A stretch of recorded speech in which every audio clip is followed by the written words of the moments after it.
To make a celebration card, it's always advisable to make a paper handmade prototype. I'm going to do a double-sided celebration card. I'm going to have file 1 and file 2. File 1 and file 2.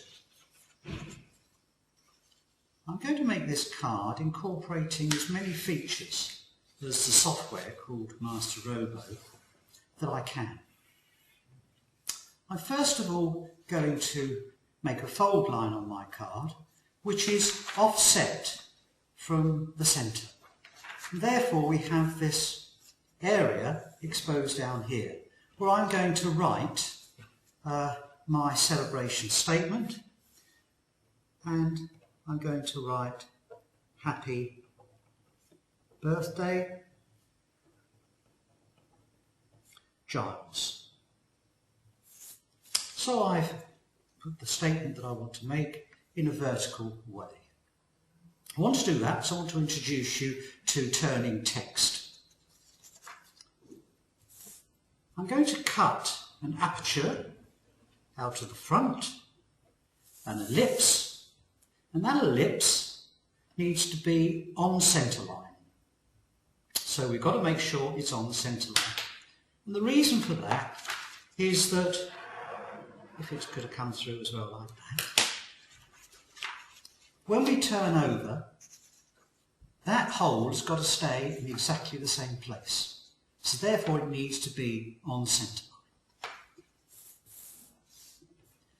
I want to bring in some snowflakes because it's winter.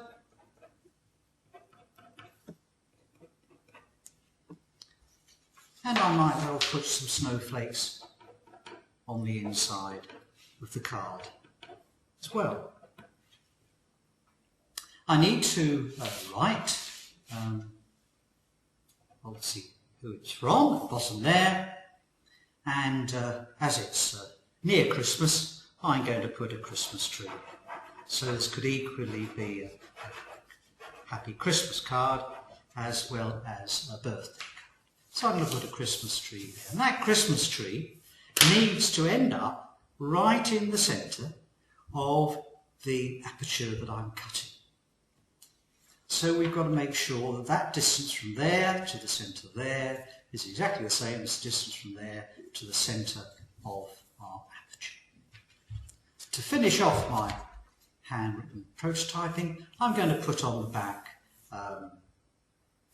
my trademark, which might be Hayesfield Cards, Inc. So I put that on the back. Obviously you can put any trade name you want. So there's my card. I've got something on every side, and I've now got my file 1 mapped out, and I've got my file 2 mapped out. Before we put it on our CAD program, our computer-aided drawing program, we need to remind ourselves that we've got 3 different operations here today.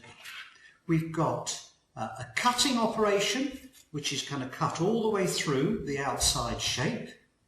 We've got a cutting operation, which is going all the way through the ellipse.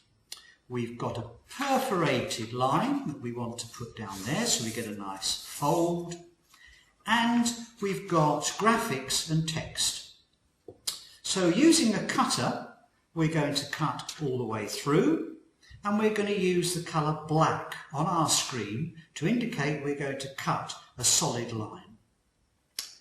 We're obviously going to cut all the way through the ellipse, and so that will be a black line too.